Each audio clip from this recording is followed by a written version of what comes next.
I also have something else exciting for, a little quick shot for people who are like, you know what, Shana, you're right. I've been offline. I haven't been active in my business. I haven't been showing up. I want to get back. And it's called All Eyes on You.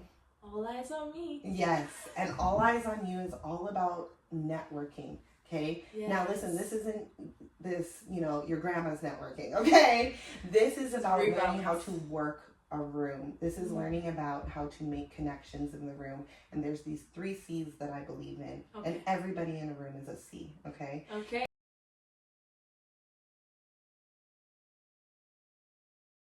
Welcome back to the Black Girl's Perspective, where our stories shape the world.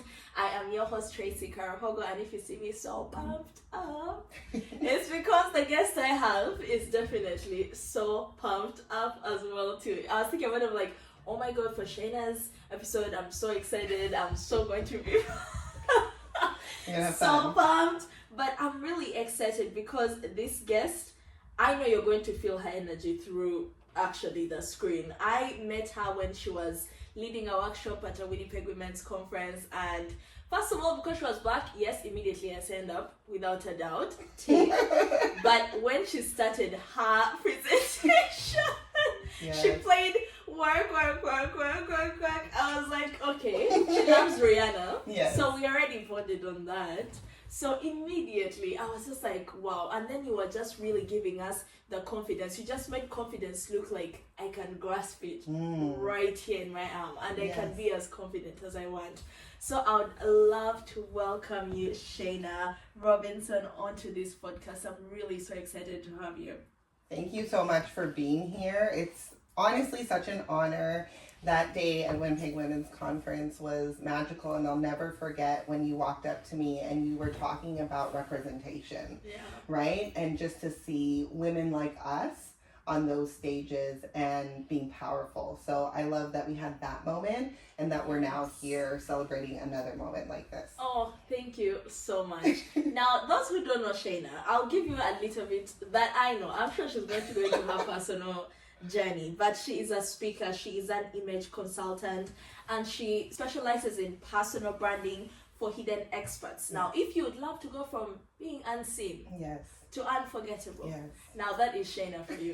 That is who you need to talk to, basically. Yes, I think you're the perfect person because hell, no one has ever forgotten you. At least everyone that I met, whenever I'm like Shana, they're like, I know who Shana is. Yes. So I think your business, already your personality speaks for who you are, and such a warm and welcoming person, even with your energy. And you just make everyone feel confident. You make them, your confidence, you're taking something for granted. Exude confidence, right? Yes. I'm like, I'm going to take some.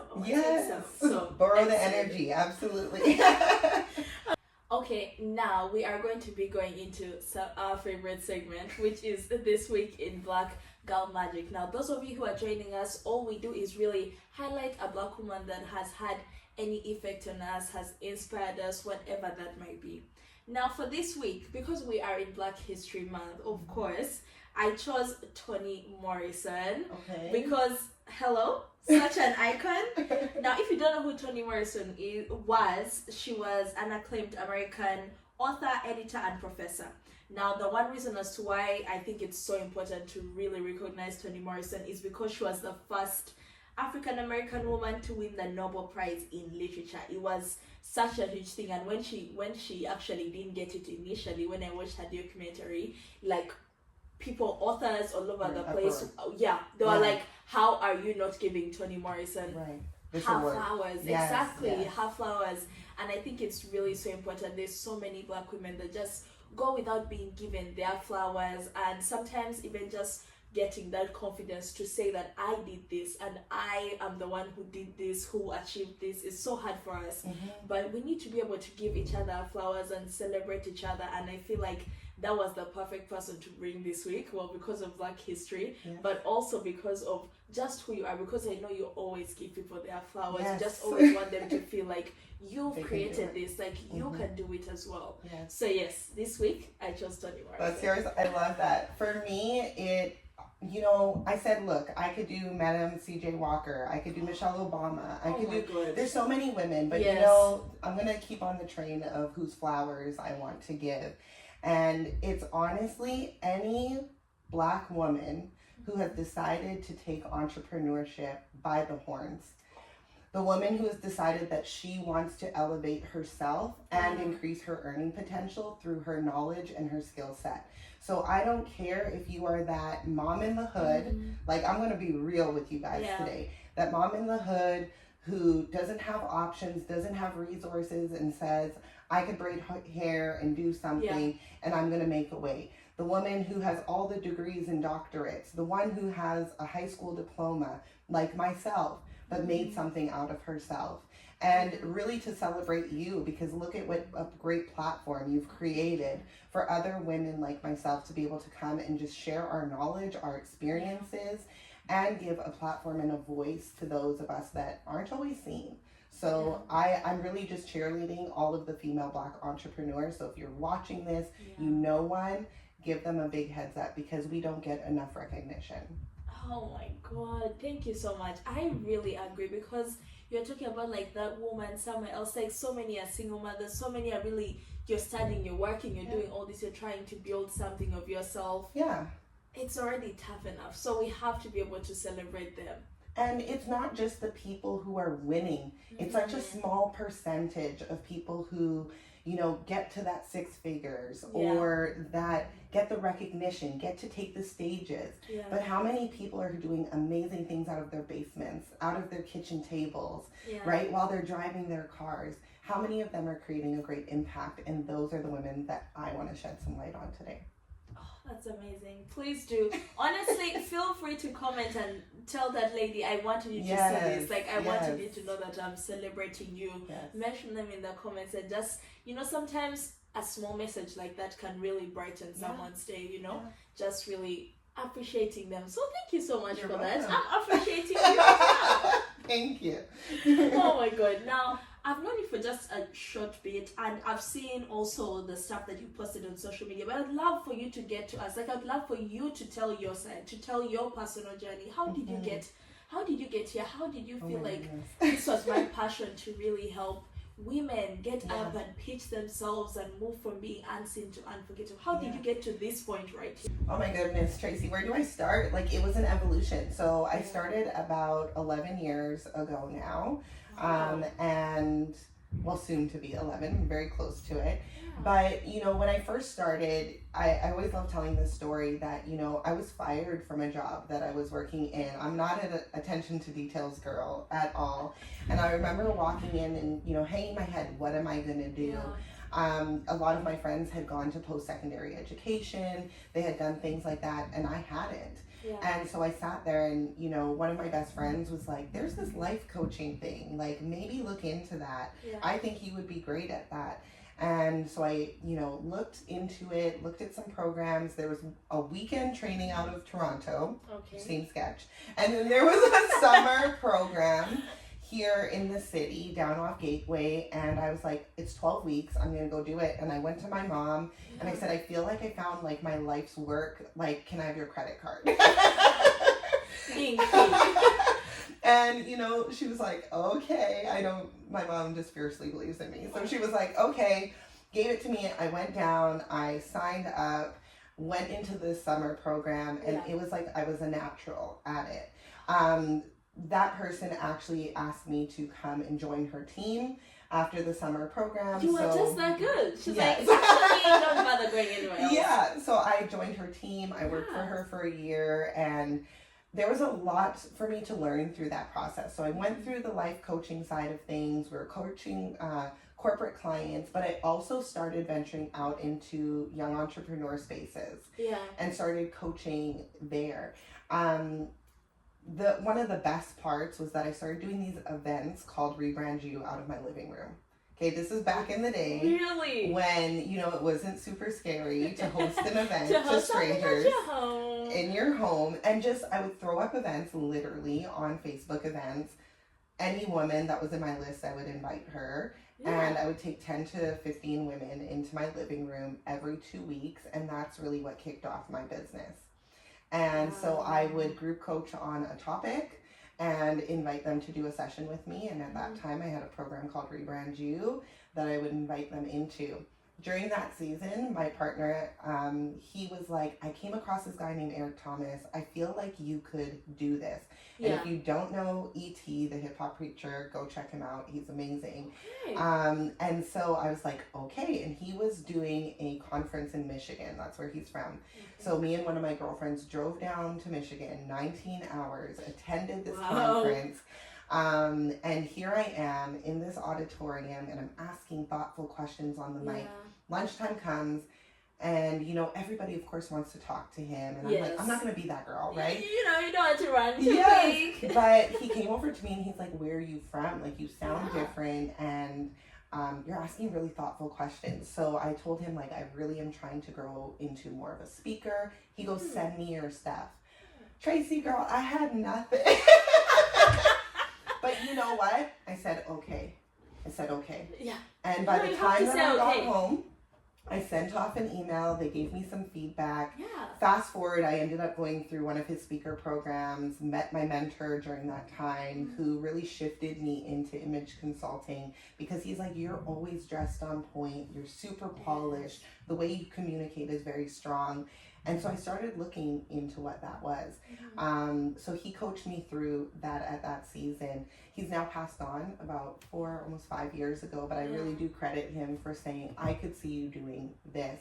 Yeah. I credit my partner Kelvin for saying, hey, I see this in you, right? And E and them took a chance on me at that time, and I became the first female, first Canadian certified under their speaker brand, Oh, wow. right? So that's super cool.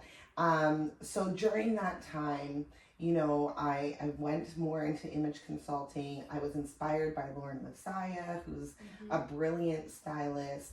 And you just start pulling inspiration from people, but you start looking at yourself. And this is when I actually met a photographer out of Toronto, and we started partnering up. I admired her work. She was all over Pinterest.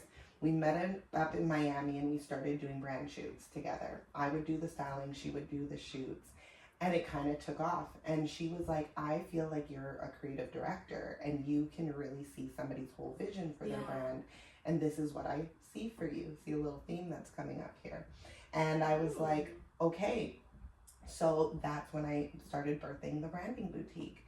And the branding boutique, we pulled together talented contractors, and we built several 6- and 7-figure brands for amazing, talented female entrepreneurs, predominantly based out of the States.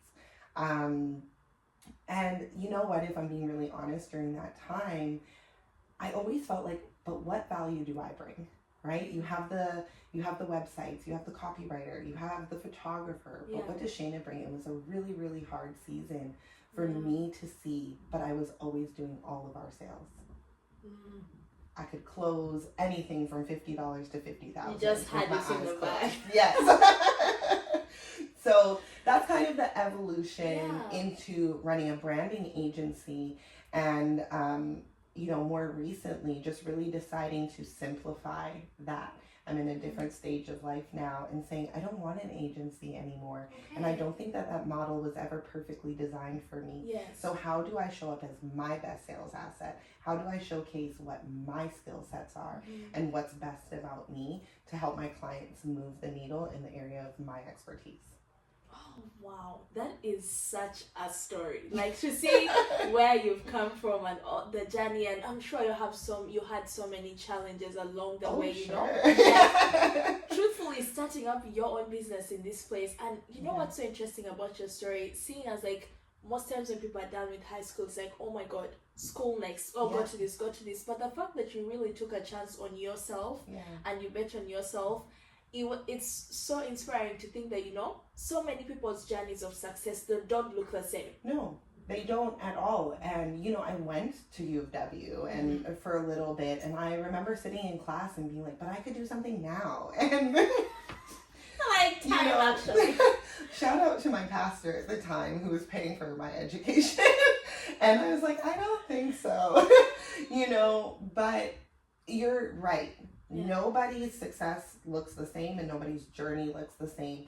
But the one thing for anybody who's successful is that their pursuit of their success is relentless. Yes. Yeah. Absolutely. Now, when you are thinking of transitioning your business, right? Mhm. What challenges did you face, or did you feel any doubt? Like, if I transition, will that be good? Will I change? Because so many times I feel like we begin things, and Yeah. even entrepreneurs, right? You Yeah. begin this thing, and then you're like, you've put your hard work into it, and maybe they'll reach a point whereby maybe you need to pivot, or Yes. you need to actually evolve so you get bigger. Yeah. But you know that fear of like, oh my god, I started this. How did you navigate that? You're taking me back. I think that if I'm being really honest, and I promised myself when I came on here today I was going to be brutally honest. Yeah. So I think if I'm being really honest, that the first thing is you have to realize that evolution is always going to happen. And when you're going through the journey, it's almost like a relationship. The beginning, the first years, everything is perfect. Everything is like the honeymoon phase. It doesn't even matter. Like, you don't see the red flags that are happening because Yeah. you're just so happy and inspired by what you're doing. And as you really start growing, you start realizing that there's areas that I need to tighten up in Yeah. to make this sustainable and to be able to scale it and to be able to make it profitable, Yeah. right? So for me, my confidence was never an issue. The issues more so came in the spaces of my blind spots. And the Okay. blind spots tend to be, as I said, I'm not the most detail oriented in all of the areas, only the areas I'm good at, right? Yeah. So you have to make accommodations for that. You have to say, who can I bring in? And like I said earlier, there were a lot of times where I didn't see myself as an asset. I didn't see all of the great things that I was That you doing had and that to I offer. was bringing. I was selling the team. I was selling a transformation. But it Yeah. really took me up until this year to really start seeing myself as valuable Yeah. and being able to truly pinpoint what that value was. Oh wow. Thank you so much for sharing that Mhm. with us. And you know one thing that I kept on saying today, I promised myself to be brutally honest. Yeah. And with the answers that you're giving, I can see that it's really from a deep point of your heart, right? Mhm. And there's something I wanted to just ask, because you know, following you and seeing you on social media, you are really vulnerable this year on social media. Yeah. When you are talking about your business and your life. Why did you think that was something, you know? Yeah, I think it's really important, and it was for me, especially this year, because at the height of 2024, I was having one of the most epic years of my career. And I made a life decision that really rocked the boat. Yeah. And I thought that it was important to showcase, because everyone out here is going to give you the highlight reel. They're going to say, here are all of the wins, here are all of the great things, here are all the positives. I've even over the years been given the advice, you never share when you're in the storm, you share when you come out of it. And I said that, what a disservice. What a disservice to the other entrepreneurs who are looking up to me, the other women that are looking up to me, and men that also follow. They don't want to just see that I was success, because that feels unattainable. Just feels like, oh, someone magically just right? did Oh, that it's thing. all perfect, or it's Yeah. easy for them. This is not easy. Yeah. This walk, this journey to be an entrepreneur is a very hard one. You even look at big corporations and businesses, right? When they go bankrupt, when they have issues, guess what? They just bring in somebody else. They just replace you. But when you have a small business and you are a personal brand, you are the face of that. You are the representation of that.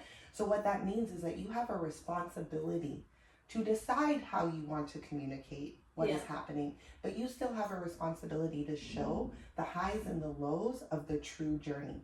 Don't just sell somebody on your highs, because when they hit that low, are you actually there for them? My clients know Shana's gone through the depths and the heights, so I can easily coach my clients when they're struggling and when they're having one of the best moments in their career. But you know, when I was seeing this, right, I was like, you know what? I would actually trust a coach who showed me that, because in my head I'm thinking, actually my coach went through this and they navigated and made it to this point. Yes. So in my head I'm thinking, like, I would actually prefer a coach where I'm actually seeing that the work they have put in and the advice they have put in has worked for them. Yes. So technically, I'm also thinking that, oh, it should really work for me. Yeah. So I really understand that perspective, and you're so right. Nowadays with social media, it's just like 30 seconds. Oh, I got this, I did this, and it just looks like maybe you're not comparing up or you're not doing this, but it's important to always take us back. Yeah, and to have that ownership over your journey. You don't get if I can give somebody a tip or a tool to do, in my phone camera roll, I actually like record myself on the days that I'm crying or having a bad day. So when I'm scrolling back, I'm like, man, I got through that. I navigated it. I can go back 5 years and look at me crying on the sofa because, I got my first chargeback ever in a business, and what is that, and why did this happen? And then you learn from those things, and you start overcoming them, and you start doing better in those areas. So I just think it's an opportunity for you to see what you've overcome. Yes. But it's also about dealing with reality. Oh, yes. Too many of us are trying to live in a fallacy. Yeah. Right? Yeah, you can go do the nice brand shoots. You can. I'm very polished online, but this was a moment of rawness and letting people into I'm not okay, because I wasn't, and it was one of the first moments in my life that really took me out, right? And I didn't have anything to give at that time. Yeah. There were people who expected things from me then, and I had nothing to give, and I didn't know when I was going to have it to give. Yeah. But what I could do was show up and bring you guys into the experience if you wanted to be a part of it. Yeah. That is really inspiring, because on the show in the past episodes we've been talking about Black women taking rest, taking care of themselves first, and doing all this. And I feel like when I look at your story and what you shared, like you took the time and you knew that you had to fill your own cup before you could fill other people's cups. And that's so inspiring, because it's already hard enough for us to do it. And seeing you reminds us that we can also take a step back, prioritize ourselves, come back forward, and then... And it's not forever, but it is giving yourself that grace. I hate this statement, but you have to give yourself some grace while you're going through something. Yes. And like I said, I didn't know when I would bounce back. I didn't know when I could come back. I had no clue. I had no clue. It was a really, really tough season. And I'm so happy to be on the other side of it now. Yes. But when I was going through it. Girl. But you made it. I made it. Let's pivot a bit. Okay, sure. You are the first person that I have had saying this statement. So technically, I think you should trademark it as well. Okay. Curing a business hangover. Yes. Because I have never heard of that before, but I know Shana cures business hangovers. Yes. What is a business hangover? And how can someone even know that they are in a business hangover? Because, sometimes you can't cure something if you don't even know what it is. Yes. So a business hangover really talks about when your business is in drought. And a lot of times it is going to be caused by a life situation, a life circumstance. So we just talked about these corporations. Yes. A lot of these corporations can just go bankrupt. They can just bring somebody else on the board. They have investors that can pick you up. What happens when you're a small business owner, self-funded? The only way that you're generating income is through your clientele, and life hits you with something. What happens? Your business goes offline. Your business slows down. Or you decide to not prioritize yourself, and you take yourself into further burnout, further, self-demise, and you say, I'm just going to push through. Yeah. Right? And as a result of it, you and your business end up suffering, right? So the business hangover was really designed from the position of, when you go out and you're drinking too much, right? Listen, you're mixing a whole bunch of things. That's where the problem comes in. Yes, and that's where the problem comes in. So this is other people's advice. This is not listening to your own opinion. This is a problem that you had in your business. Ooh, I just invested $30,000 in this program and I didn't get what I needed to, and now I have no money left and I don't know what to do. Oh, my child ended up getting sick. They've been hospitalized. I can't be online. What do I do? And now I'm afraid to come back online. I'm afraid to show up again. That's where the business hangover was birthed from. And I was like, well, you have to cure a hangover with a remedy. Right? So we created... You created the remedy! So I created the remedy. And, I had the absolute pleasure. My partner's in the U.S. Air Force, and he's out in Hawaii. So when I was going through my business hangover, I had the pleasure and the privilege to be able to go and sit in the islands and be on the beach and allow myself to go through the process of feeling everything I was feeling. But when I was ready to ramp back up, I was like, what am I so good at? that I don't need anyone or anything to be able to deliver. Yes. What is the transformation that I know I can create? Yeah. And the things that I'm really, really good at is helping you to be able to communicate your value, being able to help you sell yourself, pitch yourself, and present yourself. And so the remedy was really created out of 4 steps. The first one, we got to pop our Tylenol. We got to stop the spinning, right? Yes. That means that you need to really be able to understand and connect with who your audience is. So many of us say this is my ideal client or my avatar, but you haven't actually connected with them. You don't know their language. You don't know their spirit. You don't know what would hit home with them. We got to do that. The next thing is we got to serve it up. You got to eat something, right? When you're hungover. So that's serving up your expertise. A lot of us need to create our own methodology. We need to package our expertise to be able to present it to our clients. Then we gotta, hydrate, right? We gotta hydrate our pipeline. That you do. And that's with our leads. And this is where our networking and community comes in, is that you have to become a master networker. And you have to really be able to grow your community, to grow your leads. Lastly, we got to hit snooze. We got to nap, right? But we have to hit snooze on self-doubt.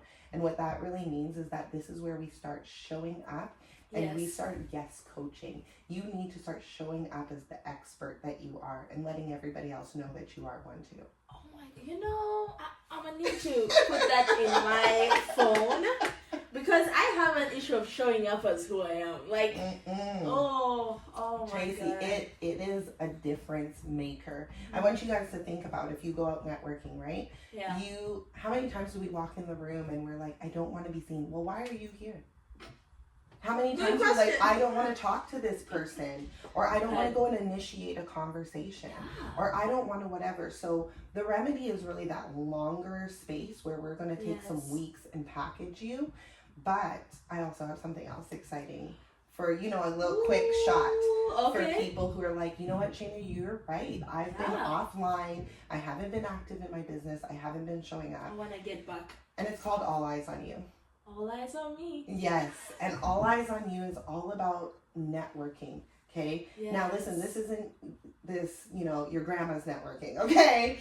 This is about learning how to work a room. This is learning about how to make connections in the room. And there's these 3 C's that I believe in. Okay. And everybody in a room is a C, okay? Okay. You're either your client, a collaborator, or a champion. And if you get in and you work that room the way that I teach you to, there's absolutely no reason that you won't leave with that and opportunities to move your business forward. I think we can end the episode here. Because I think you've already given us the gem. Oh wow, no, that's such a good point, because you're entering the rooms knowing you have a mission, but you're also entering the rooms knowing that you're bringing something, you're bringing value. They're not just coming to you as just, you're not just here filling space. The space that you filled, it has value. You have value, and you've come to this room, and how can you make this room work for you as well? Exactly. And the thing is that when All Eyes on You, I hear a lot of people say like, but I don't want that attention. I believe that you're your best sales asset. It's not your website. It's not your social media. It's not all of these things that you feel like you have to put together. What could you do right now today? You can go sign up for any networking event this week and show up. And as long as you can communicate your value and lead them somewhere and show them why you're an asset, the possibilities are endless. Oh, wow. But you see, my thing is, right? Now the way you've put it, what if someone is like, because I do have friends who are like, they are introverts. They'll be like, I can't do it. I can't take that first step. Why would you tell them? Like, if they're there and they're thinking about it right now, right? They're watching, they're like, but no, Shana, like. Yeah.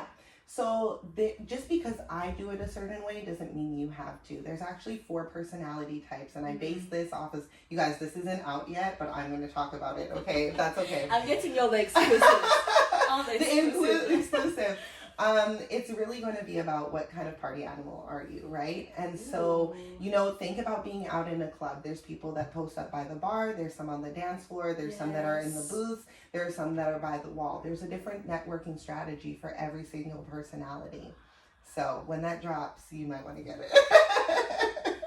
I know you guys said that I didn't start you off on a good note, because what do you mean we already have these amazing gems? Okay, I'm so excited. Now, as we are almost wrapping up, right? Yes. What are some top mistakes you've seen people do when it comes to personal branding? And you've mentioned how we can be our best sales asset. Yeah. So sometimes I know we stand in our way, but what are those mistakes that you've seen people kind of doing and you tell them to like put this in a box, Yeah. wrap it up? One of the first things is that we aren't actually tapped into who we are and what we do well, right? That's why it's so foundational. I always say, who are you? What do you do? Who do you do it for? And how do you do it? And if you can't answer those questions for me off the top of your head, we have work to do.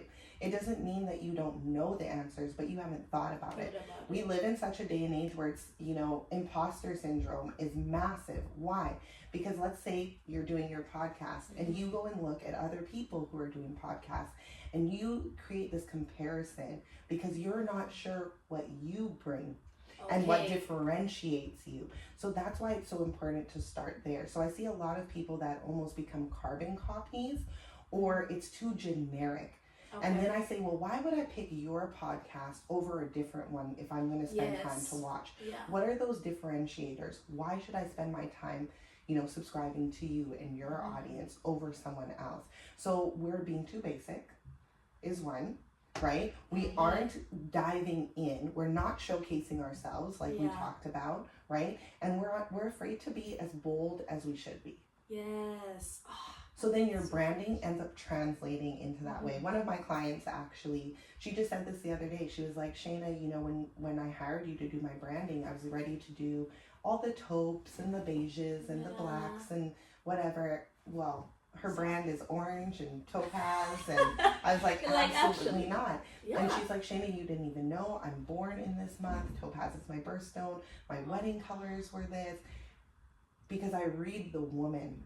I read her energy and I speak to where she's going, not who she is right now. And if we're going to take up space, if you're my client, you are deciding you are going to take up space and you are going to be unforgettable and you're going to be memorable. And that means we got to do something outside the box.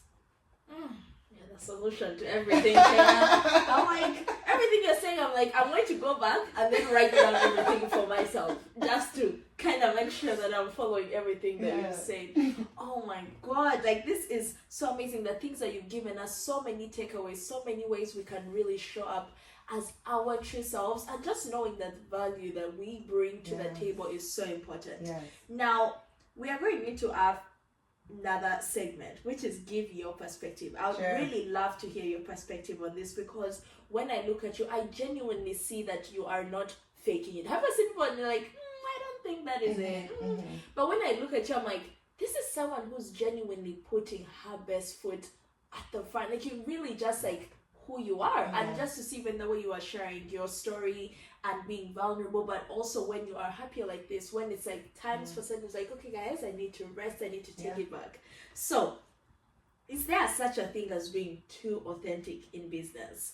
Where should we draw the line between relatability and professionalism? Because I will put it in quotes, because sometimes professionalism means different things to different people. And it was a concept created for some specific people too as well. Yeah. So where should we draw the line between relatability and professionalism when we are building a personal brand? And is it too authentic? Can we be too authentic? So the first thing that I have to say is it has to go back to your brand and what you represent. So whatever your brand is essentially saying, I use it like this analogy.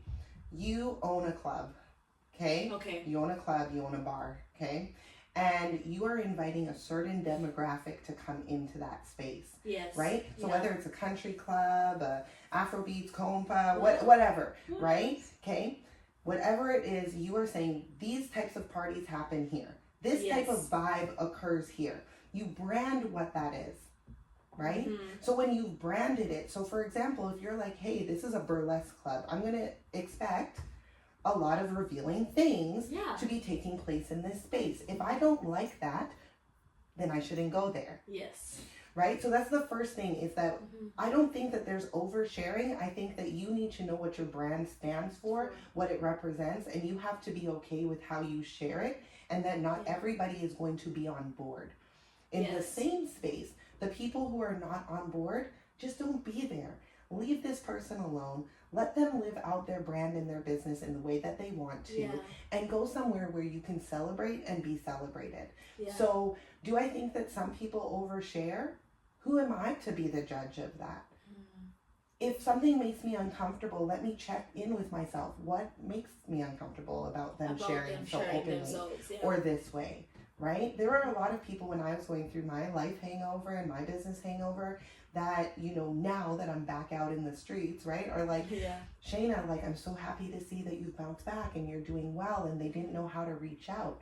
Because we've also created a society of individualism where we don't check on people, where we don't tap in, where they might be offended if I say something or don't say something.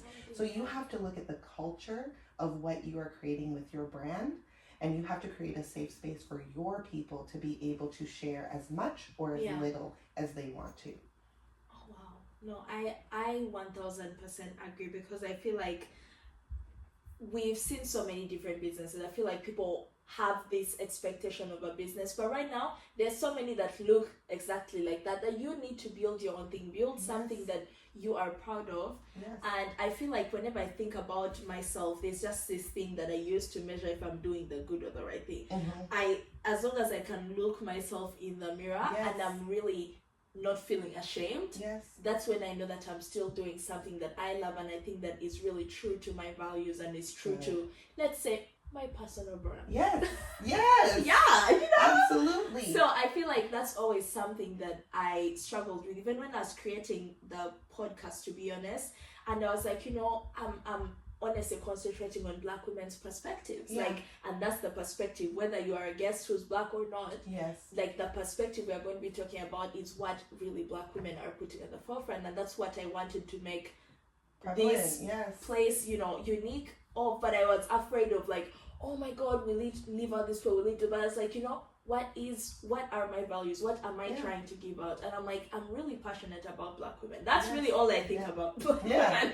Morning, evening, afternoon. I think that, you know, you have to be able to say, just because I am pro-Black woman doesn't mean I'm not pro other women.